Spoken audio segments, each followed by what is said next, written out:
Les gars, les marchés des crypto-monnaies continuent encore et toujours leur chute libre. Alors, aujourd'hui, au cours de cette vidéo, il faut que je vous parle de ce que j'imagine qui pourrait se passer ensuite pour les cryptos, mais je dois également discuter avec vous de quelque chose que beaucoup de personnes ne réalisent pas forcément en ce qui concerne ce recul majeur auquel on assiste actuellement.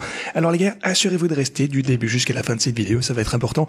Bienvenue à tous, je m'appelle Maxime et je vous apporte chaque jour des nouvelles vidéos en français sur les crypto-monnaies en vous apprenant comment vous faire de l'argent sur ce marché. Si vous êtes nouveau sur cette chaîne, alors soyez sûr de vous abonner et d'activer la cloche dès maintenant. Ok, allons droit au but comme toujours. Déjà, comme je vous l'ai dit au cours de la vidéo d'hier, eh bien, on avait perdu le support de ma ligne orange ici aux 81 600 $. Et depuis qu'on a perdu ce point, eh bien, je m'attendais à ce qu'on voit une autre chute vers le prochain niveau de support. Et en fait, eh bien, vous pouvez voir actuellement que j'ai ajouté une nouvelle ligne orange de ce côté. Et ce niveau de support, eh bien, c'est dû au fait qu'il s'agit d'un point sur lequel on a eu une consolidation précédemment. Et vous pouvez voir qu'on a rencontré une résistance juste ici. Donc, il s'agit d'un niveau de support. Et le prochain niveau de support, si jamais on perdait celui-ci, eh bien, ce sera le niveau majeur que vous connaissez déjà aux 72 000. Et ça fait déjà un sacré moment que pas mal de personnes disent que ça devrait être le bottom. Donc, au minimum, si jamais on redescend de ce côté, alors j'ai également regardé le carnet d'ordre sur les plateformes d'échange, c'est vraiment rempli d'ordres d'achat ici aux alentours des 72 000 jusqu'aux 69 000 $. Alors, si jamais on venait à redescendre ici, ça va être un niveau de support extrêmement important. En fait, il faudrait carrément que j'ajoute une boîte orange, je pense, juste ici, donc aux 72, je vais ajouter une boîte orange, ok, donc ça c'est fait. Si jamais on devait descendre jusque là, alors je m'attends à un rebond vraiment très très violent à partir de ce niveau, à partir de cette boîte orange. Ça va vraiment être un niveau clé à surveiller, mais à tout le moins, eh bien, on a déjà un joli rebond à la hausse actuellement. On verra bien déjà si on peut, eh bien, se maintenir comme ceci. Vous savez qu'on a maintenant une résistance aux 81 700 $, et ensuite, on a également la ligne en pointillé jaune de ce côté, qui, elle, également, va agir comme une résistance sur le chemin de la hausse. Voilà. Ici, vous avez les niveaux immédiats qu'il faut surveiller, pour le Bitcoin en général. En fait, mon avis pour le moment, c'est qu'il faut simplement, eh bien, rester dans la crypto et survivre à cette tendance à la baisse, parce que on va avoir des opportunités d'achat générationnelles et quelles que soient les pertes qu'on a pu subir jusque maintenant, eh bien, je pense que celles-ci vont s'inverser très très vite une fois que certains facteurs macroéconomiques extrêmement importants vont pouvoir pivoter, dont je vous parlerai un peu plus tard dans cette vidéo. Mais pour le moment, eh bien, je m'attends toujours à ce que, à un moment donné, quelque part en 2026, disons mi-2026 peut-être, eh bien, on atteigne un pic du côté du Bitcoin et c'est à ce moment-là qu'on risque d'atteindre, eh bien, un niveau quelque part entre les 150 et 280 000 $. Donc, mon avis reste toujours le même, rien n'a changé pour moi. Je pense toujours qu'on va atteindre un pic, qu'on est toujours dans un bull market, mais jusque-là, eh bien, on va, c'est vrai, avoir beaucoup de volatilité, beaucoup d'incertitudes sur le marché et c'est sûrement pas fini. Maintenant, avant que je vous parle des raisons pour lesquelles on continue à chuter et pourquoi les gens oublient quelque chose d'important avec cette tendance, regardons les altcoins. L'Ethereum a l'air vraiment en super mauvaise forme. On a atteint même les 1750 pour l'Ethereum. Alors Solana également, oui, vous pouvez voir qu'on a vraiment une grosse chute libre de ce côté. On a atteint carrément le support aux 110 $ pour Solana. Doge, bon, au minimum actuellement on est sur un support aux alentours des 14 cents. On est en train de voir un rebond sur ceci. Alors pour Cardano, actuellement on est sur le point d'atteindre le niveau des 60 cents. XRP actuellement se fait supporter également aux 1,95 $. On est en train de voir un rebond à partir de ce niveau. Alors ADA et XRP pour le coup se comportent vraiment pas mal par rapport à Doge, Solana et Ethereum. Alors ça c'est déjà un petit point positif pour ceux qui hold XRP et Cardano. Si jamais on continue comme ceci pour regarder le graphe total, eh bien vous pouvez voir qu'on a rechuté, qu'on a clôturé cette chandelle rouge en dessous de mon niveau de support et maintenant eh bien ça va être une nouvelle résistance à la hausse. Donc le graphe total semble encore vouloir chuter plus bas que ceci. Le prochain point de support majeur, ce sera 2120 milliards de $ pour le graphe total. Sinon pour le graphe Others, qui est donc les altcoins plus petits, on a également perdu ce niveau clé vraiment très important au 235. Il semblerait une fois encore probable qu'on ait envie de redescendre jusqu'au prochain niveau de support aux 165 milliards de $. Et ceci, ça représente une autre chute de 20% pour les altcoins plus petits. Alors en regardant tous ces graphiques, pour être honnête, les choses ne s'annoncent pas très bien. Il y a certainement des raisons d'être bearish à ce stade. Encore une fois, je vous le dis avec transparence, il y a des raisons d'être bearish depuis qu'on a dépassé certains de ces niveaux de support clés, comme par exemple le Bitcoin ici aux 95 000 $, le niveau que vous avez juste ici. Donc certainement également ceci lorsqu'on a perdu les 81 000 $, et idem pour l'Ethereum et ses autres altcoins. On a perdu de nombreux niveaux clés, et avec ce graphe Hodls ici, lorsqu'on a perdu ce niveau aux 325 milliards de $, eh bien, je suis devenu vraiment de plus en plus prudent, comme je vous le disais, et depuis lors, eh bien, on a déjà chuté, qu'est-ce que ça fait? Ouais, genre un autre 40% supplémentaire à partir du moment où on a perdu ce point. Donc, Il y a certainement des raisons d'être bearish actuellement, pour être honnête, mais ce que les gens sont en train d'oublier, c'est que ça ne se limite pas à la crypto, c'est pas la fin de l'écosystème. Si vous regardez les marchés traditionnels, eh bien, les marchés traditionnels sont en chute libre complète également. Regardez ça. Au moins, hier, eh bien, on est redescendu jusqu'aux 5568. On est en train de voir un petit rebond à partir d'ici, mais regardez ça, le marché boursier est juste, eh bien, en train de chuter comme une pierre.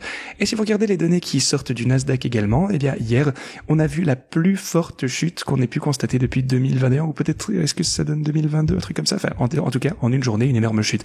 Aussi, on a ouvert les marchés à terme et on a eu un gros pullback, on a eu un crash, vraiment pour être honnête, je pense que le Nasdaq, de ce côté, on peut appeler ça un crash.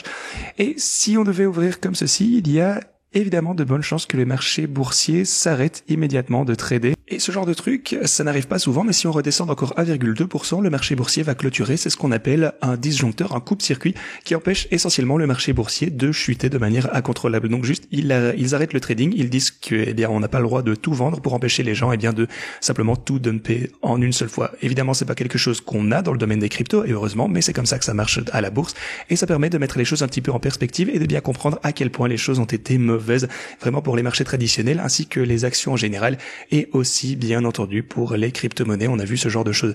Le fait est que, une fois que ceci va commencer à s'inverser, et rappelez-vous, tout ce qu'on attend actuellement, c'est juste un petit indice quant au moment où le raisonnement quantitatif va pouvoir recommencer. Lorsqu'ils vont recommencer à réduire les taux d'intérêt, c'est ça le pivot qu'on doit voir, et je pense que les conditions seront encore mauvaises jusqu'à ce que ça arrive. Ça pourrait arriver à tout moment, ça peut arriver d'un jour à l'autre, et c'est pour ça que le marché est ok, bearish actuellement, tout le monde est en train de vendre, mais tout le monde est également à l'affût de voir un signe. Donc, lorsqu'on aura le moindre signe qui indique que les perspectives sont différentes, alors je pense que les choses vont exploser extrêmement vite. C'est ce que je vous parlais d'ailleurs dans la vidéo d'hier. Revenez la regarder si vous ne l'avez pas fait. Mais voilà, maintenant prenons un petit peu plus de déclarations d'hier. Ici, vous avez une déclaration de la Maison Blanche concernant ce crash boursier. Alors, ils disent « On veut souligner qu'on observe une forte divergence entre les esprits animaux du marché boursier et ce qu'on voit réellement se dérouler de la part des entreprises ainsi que des chefs d'entreprise. Et ce dernier est évidemment plus significatif que le premier pour ce qui est de l'avenir et du moyen terme et du long terme pour l'économie. Donc, en substance, ce qu'ils disent ici, c'est que l'économie et les entreprises se portent bien et c'est tout ce qui compte finalement, et donc que si le marché boursier baisse, eh bien finalement c'est pas si important que ceci. Ça c'est la déclaration qu'ils ont eux-mêmes publiée à la Maison Blanche. Donc ce qu'ils disent en fait, c'est que les gens doivent simplement se préparer à davantage de chutes, mais que les choses vont finir par s'arranger si on peut tenir le coup. Essentiellement c'est ce qu'ils veulent que vous lisiez entre les lignes, je pense. Et Donald Trump de ce côté a également donné une interview sur Fox News et il a déclaré qu'une récession pourrait arriver. Ça a marqué un net changement de sentiment aujourd'hui, comme vous pouvez vous en douter, avec le S&P 500 qui est en baisse maintenant de 5000 milliards de dollars en 13 jours de bourse. Ça, c'est la réalité de notre situation. Ils veulent potentiellement voir une récession. Ils veulent que les choses aillent le plus mal possible afin que l'inflation finalement soit maîtrisée et qu'on puisse commencer à réduire enfin les taux d'intérêt et connaître le plus gros marché haussier de l'histoire. En d'autres termes, pour le moment, tout ce que vous devez faire, c'est de vous assurer de survivre et d'être prêt lorsque les choses vont commencer à s'inverser. On ne sait pas quand ça va arriver, mais tout ce qu'on doit faire, c'est s'y préparer au mieux. Et en attendant, eh bien, on va potentiellement... Pour le coup, je suis pas devin, encore une fois, je sais pas où le bottom va se trouver. Peut-être que ça va être les 72 000 $. Il y a, je pense, de bonnes chances que ce soit les 72. Il y a même de bonnes chances que ça a été ici le bottom aux 76 000 et qui sait, et qu'on puisse simplement remonter à partir de ce point. Encore une fois, on n'en sait rien du tout. On ne peut que gérer ça au maximum. Mais ce qu'on sait, c'est que si jamais on parvient à se rapprocher, à prendre position à proximité, évidemment, on trouvera jamais le bottom absolu. Mais si vous pouvez juste accumuler le plus que vous pouvez, entrer, prendre position au plus bas du marché, alors vos bags vont se faire catapulter sur la lune une fois que les choses vont finalement changer. Je pense qu'on a vu vraiment de grosses chutes actuellement en très peu de temps. Honnêtement, je dois dire que même moi, après des années d'expérience, ça a été très surprenant. Depuis janvier, on est en baisse significativement pour le Bitcoin et le marché boursier et même tout le reste. Mais ça va remonter beaucoup plus rapidement une fois qu'on commencera à avoir le sentiment changer. Et aussi, pour tout ce qui provoque un petit peu de panique sur le marché, on a également Mt. Gox qui vient de déplacer environ 1 milliard de dollars en Bitcoin. Alors, est-ce qu'ils vont commencer à vendre ces Bitcoins? Pour le coup, on n'en sait rien, mais évidemment, ça provoque également de la panique sur le marché. Maintenant, du côté bullish, on a également Michael Saylor qui annonce qu'il va lever 21 milliards de dollars pour acheter davantage de Bitcoin. Alors, d'une certaine manière, c'est une bonne chose. Juste finissons-en, voyons jusqu'où on va pouvoir descendre. Peut-être qu'on va revenir jusqu'au 72, peut-être que ce sera plus bas, mais finalement, on aura notre bottom et ensuite, on pourra se présenter vers l'avenir. Pour mes stratégies de trading, eh bien, elles n'ont pas l'air en forme actuellement non plus, qu'on se le dise. Vous pouvez voir que je vous ai tenu au courant ici de jour en jour. Là, c'est mon allocation qu'on a actuellement. Vous savez qu'il y a quelques jours, j'ai ajouté 20%, donc je suis 80% en position longue, 20% en position short pour le Bitcoin, et j'ai aussi ajouté ceci pour Ethereum, Solana ainsi que Doge. Donc 80% en long et 20% en short. J'ai ajouté un autre bot pour Doge d'ailleurs avec de nouveaux paramètres. Donc je vous ai mis les paramètres à jour ici pour les stratégies de trading pour Doge. Ça c'est une nouvelle chose à laquelle il faut faire attention également. Mais en termes d'allocation, eh bien j'ai ouvert une nouvelle stratégie pour Doge parce qu'on trade sous la fourchette précédente. Mais j'ai également ajouté un petit peu de couverture de ce côté pour profiter également des prix à la baisse au court terme potentiellement. Donc voilà. Ça, c'est mon ratio actuel. Je continuerai à vous mettre à jour à ce sujet. Alors oui, les prix sont un petit peu obsolètes. Je prendrai aujourd'hui sûrement pour mettre à jour tout ceci. Donc lorsque vous accéderez à cette page dans un moment, les prix seront sûrement à jour, ainsi que les allocations d'ailleurs, donc vraiment les longues versus short sur lesquelles je suis exposé. Donc voilà, c'est grosso modo tout ce que j'avais pour vous. Si vous souhaitez utiliser mes stratégies de trading, et profiter des meilleurs bonus de dépôt disponibles sur les exchanges crypto que je préfère, rendez-vous sur Pionex. Tout d'abord, inscrivez-vous en utilisant ce lien, réclamez vos bonus avec le lien que vous avez ici, puis vous pouvez copier mes stratégie longue, vous pouvez prendre une position longue, vous pouvez utiliser les stratégies ici. Si vous voulez shorter, vous avez également les liens que vous avez de ce côté, donc n'hésitez pas à en profiter. Les gars, ceci étant dit, c'est tout ce que je vais pour vous aujourd'hui. Merci beaucoup d'avoir regardé cette vidéo et moi je vous dis à la prochaine.